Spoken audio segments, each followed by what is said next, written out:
How long can you spend surfing the internet? Watching videos on YouTube? Checking notifications on Facebook? New message on Messenger? WhatsApp? Viber? Instagram? Oh, how can I forget Netflix? Have they ever made you bored? And what about PUBG? Opening premium crates, getting new skin of M416. Isn't that more exciting? But how about starting a chapter from a textbook? Making notes? Just a few pages? Okay, don't make that face. I can see it. Don't worry, it's not only you who brings this boring look when it comes to reading textbooks. Boring! Maximum number of people worldwide can spend hours and hours on the internet doing nothing and staying dull throughout the day. Have you ever thought why?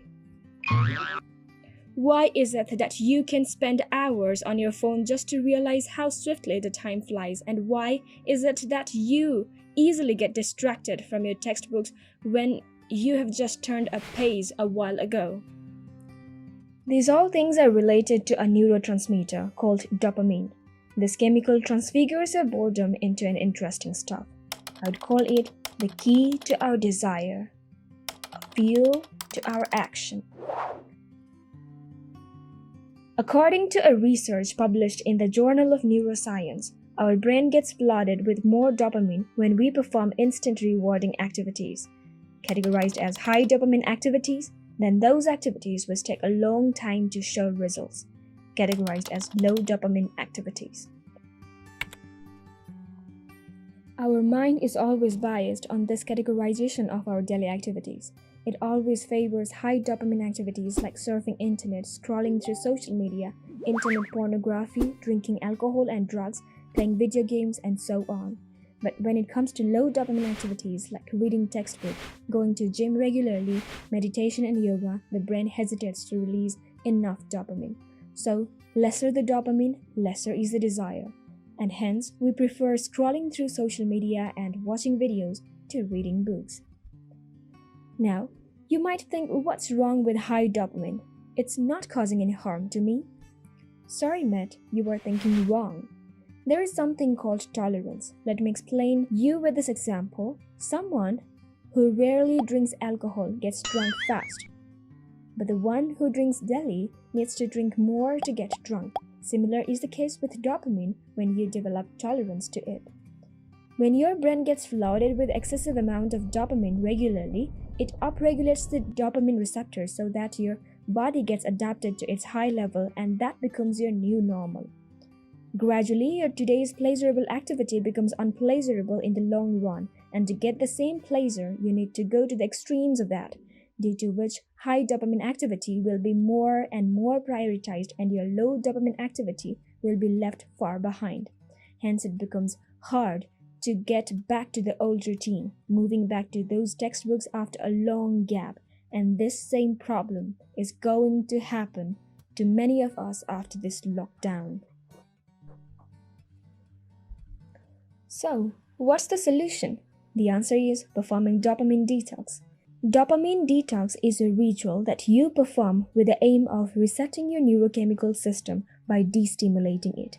In this ritual, you are supposed to abstain from your high dopamine activities and spend whole of your ritual duration with low dopamine activities so that your dopamine receptors will recover. It's obviously not as simple as it has been said. You must be optimistic with full level of discipline while performing it, because it tries to control your mind, and tricking your mind is not that easy. There are different levels of dopamine detox you can perform depending on your level of addiction to a particular high dopamine activity. You can begin from 1 day a week when you will be trying to abstain from all of your high dopamine activities. You won't be using any sort of electronic devices, no net surfing, no music, nor any sort of pleasurable food. There's no doubt you will get bored. You're going to have a lot of that. But the whole idea of this ritual is to get you so bored that your once used to be boring stuff starts becoming interesting. That means you'll prefer reading or exercising to pass the time instead of doing nothing, and it does add vitality and vigor to your work. Now you might be wondering what to do and how to spend your day. Well, you can go for a walk, admire nature, go to gym, meditate, jot down your thoughts in a piece of paper, go out to have a cup of coffee with your friend so you don't miss the part of socializing. Think about your life and goals and make commitments for it so you get extra motivated. All of this might seem messy to do, but trust me, it does make a lot of benefits. It might seem hard to perform, but it will be easier once you are into it. After you perform a 1 day ritual, gradually try to limit your high dopamine activities in other days of week as well. This can be done by rewarding yourself with your high dopamine activities after the completion of your targeted productive hard work that actually benefits you in the long term.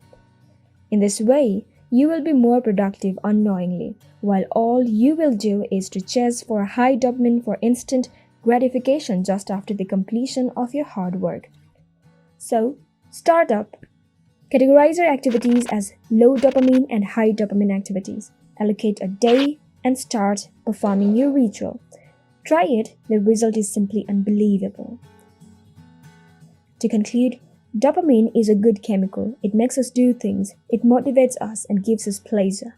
And for being self-motivated, you need to start dopamine detoxification of your brain. Put your best effort in utilizing dopamine for increasing your productivity and get its maximum benefit in your life. The choice is all yours. Keep in mind that you are the driver of your own life. Just drive it safe.